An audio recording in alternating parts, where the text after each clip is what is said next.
Hello everyone, मैं पद्मा आपके सामने लेकर आई हूँ इंट्रोडक्शन टू कोडिंग क्लास 6 के लिए, जिसमें कि हम आज देखने वाले हैं फर्स्ट चैप्टर, जिसका नाम भी है इंट्रोडक्शन टू कोडिंग। इस चैप्टर के नाम से ही हमें पता चलता है हम इंट्रोडक्शन देखेंगे, यानी हम कोडिंग की डेफिनेशन देखेंगे कि कोडिंग का डे टू डे लाइफ में क्या यूज़ है, और हम इसका डे टू डे लाइफ के एप्लीकेशन देखेंगे जो हम लोगों के सामने होती है। तो सबसे पहले हम एप्लीकेशन से स्टार्ट करते हैं, जो कि है ट्रैफिक लाइट, जो हम सभी ने देखी है।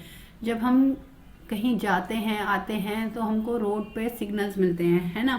सभी ने देखा है सिग्नल।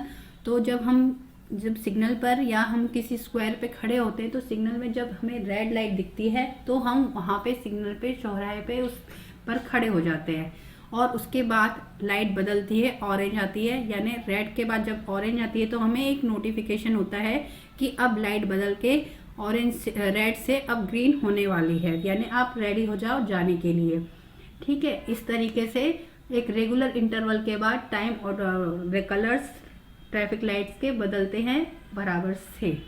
तो ये क्या करता है, ये एक्सीडेंट से बचाने के लिए और भीड़ भाड़ से बचाने में हमको हेल्पफुल रहता है। तो हमने कभी ये सोचा है कि ये लाइट्स कैसे ऑटोमेटिकली बदलती है? बिल्कुल ध्यान में आएगा तो हम देखेंगे कि वहाँ पे पीछे बैकग्राउंड में, वहाँ पे मतलब एक सिग्नल्स पे जो होती है बैकग्राउंड में, ट्रैफिक लाइट्स बदलने के लिए कोडिंग रन होती है जो चेंज होती है, और जिसके चेंज होने के कारण हमें डिफरेंट कलर्स शो होते हैं और कलर्स बदलते हैं, जो कि भीड़ भाड़ से बचाने के लिए और बराबर से रोड क्रॉस करने के लिए हेल्पफुल रहते हैं।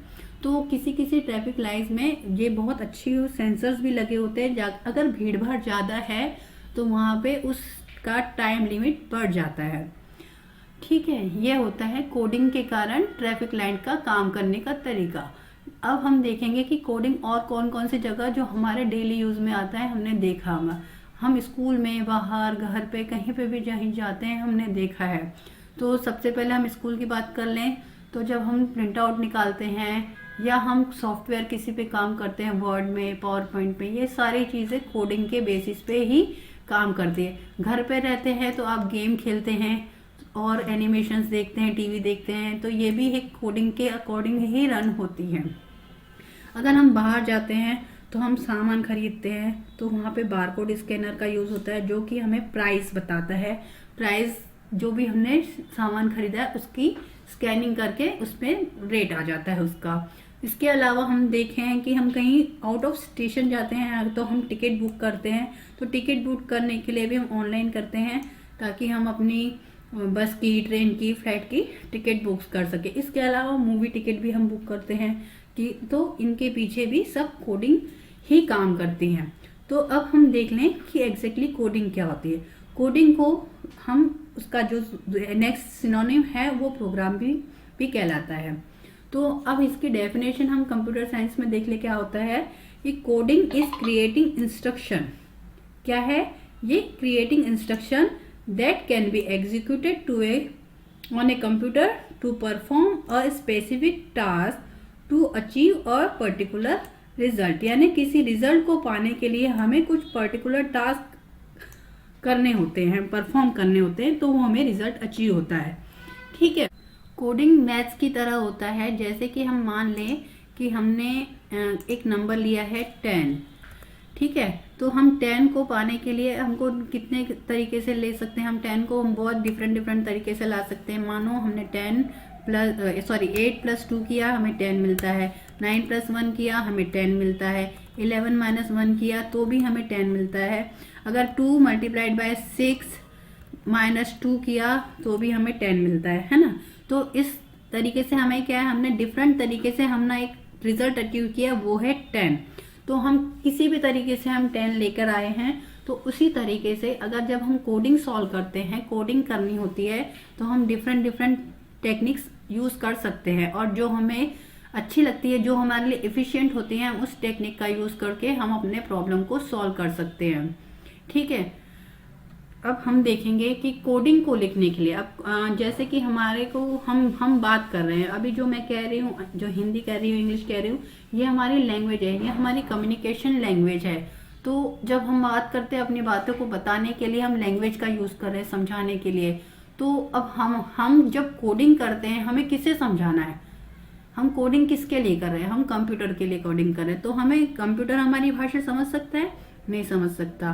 तो हमें कंप्यूटर से बात करने के लिए, उससे इंफॉर्मेशन ये करने के लिए हमें उसके लिए भी एक लैंग्वेज की ज़रूरत होती है। अब कोडिंग और प्रोग्रामिंग ठीक है एक ही बात है।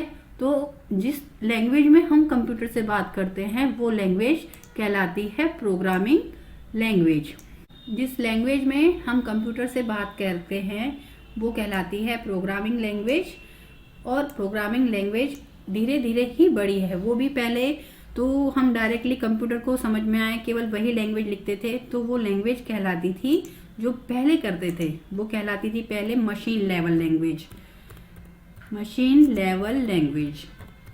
लेकिन धीरे धीरे मशीन लेवल लैंग्वेज केवल 0 और 1 के फॉर्म में लिखी जाती थी, तो वो समझने में डिफ़िकल्ट होती थी। और हर मशीन के लिए मशीन का स्ट्रक्चर डिफरेंट होता था, इसलिए लैंग्वेज भी हमें हर जगह पे हर मशीन पे अलग अलग प्रोग्राम लिखना होता था, तो वो बहुत डिफ़िकल्ट होता था। और उसमें डिबगिंग भी बहुत डिफ़िकल्ट होती है। अब डिबगिंग किसे कहते हैं, यानी उसमें से एरर फाइंड आउट करना, उसमें से गलतियां निकालना बहुत डिफ़िकल्ट होता था। तो इसकी इन ड्रॉबैक्स के कारण नई लैंग्वेज हमारे सामने आई जो कि कहलाई गई असेंबली लैंग्वेज, जो कि हमें कोड्स का यूज़ किया गया जिसमें कि, लेकिन उसमें भी थोड़े ड्रॉबैक्स थे। धीरे धीरे लैंग्वेजेस बदली, उसके बाद हमारे सामने आई है हाई लेवल लैंग्वेजेस। तो आजकल जो हम यूज़ करते हैं वो होती है हाई लेवल लैंग्वेज। तो इस हाई लेवल लैंग्वेज को सिंपल इंग्लिश में लिखा जाता है जो कि हमें इजीली समझ में आ जाती है। उसके लिए तो हमें कुछ ज़्यादा कुछ करना नहीं पड़ता, लेकिन हर लैंग्वेज के लिए एक ग्रामर होता है, तो उस ग्रामर को हमें फॉलो करना ज़रूरी होता है। जैसे कि हम हिंदी इंग्लिश कहते हैं तो एक लैंग्वेज एक पर्टिकुलर रूल्स को फॉलो करते हैं, उसी तरह से हम कंप्यूटर में भी जब लैंग्वेज की बात करते हैं तो हमें ग्रामर का फॉलो करना ज़रूरी होता है। उस ग्रामर को हम कह ले तो वो कहलाता है सिंटैक्स। वो क्या होता है उसकी डेफिनेशन देख लें तो syntax is a set of rules that we need to follow when we write a computer program. जब हम कंप्यूटर प्रोग्राम लिखते हैं तो हमें उस रूल्स को फॉलो करने होते हैं। अब हाई लेवल लैंग्वेज के एग्जांपल्स दिए हुए हैं जैसे कि Python, Java, JavaScript, C sharp, R, C plus plus, C, F sharp, COBOL, ये हाई लेवल लैंग्वेजेस के कुछ एग्जांपल्स हैं। तो हर एक लैंग्वेज का एक अलग अलग सिंटैक्स होता है, हर लैंग्वेजेस में अलग सिंटैक्स होता है। अगर हम सी में देखेंगे तो सी का लैंग्वेज का अलग होता है, सी प्लस प्लस का अलग होता है, सी शार्प का सिंटैक्स अलग होता है। वैसे ही पाइथन का थोड़ा अलग, माइनर डिफरेंसेस हर लैंग्वेज में आते हैं। तो हमें हर लैंग्वेज के हिसाब से अपने सिंटैक्स को फॉलो करना होता है और उसके अकॉर्डिंग ही हम उसको प्रोग्राम को आगे एग्जीक्यूट करते हैं। बस ये चैप्टर बस इतना ही है। हम आगे नेक्स्ट चैप्टर में हम देखेंगे सेकंड चैप्टर जो कि है based on algorithm. Thank you.